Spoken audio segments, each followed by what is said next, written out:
cái chủ trương mà mình đã đăng ký đấy, để làm sao mình thực hiện cho nó tốt.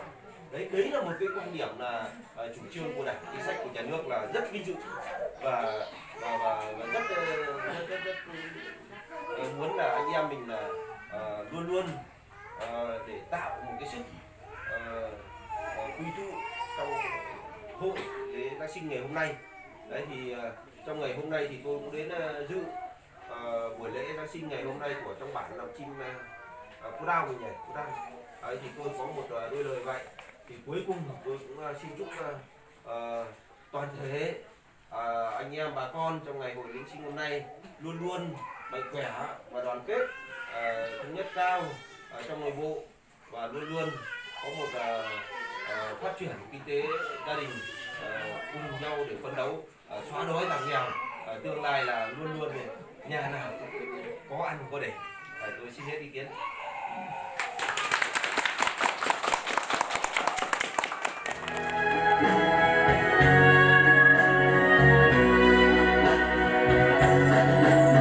Hãy subscribe cho kênh Ghiền Mì Gõ để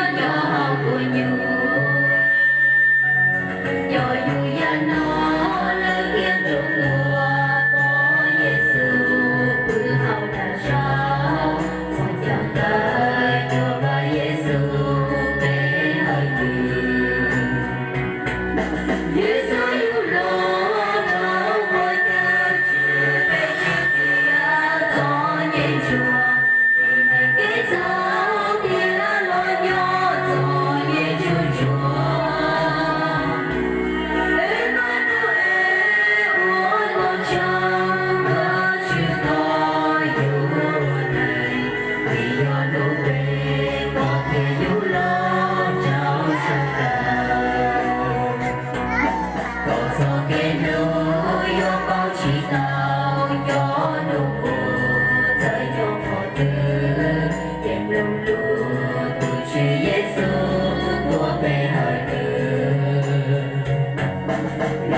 hấp dẫn.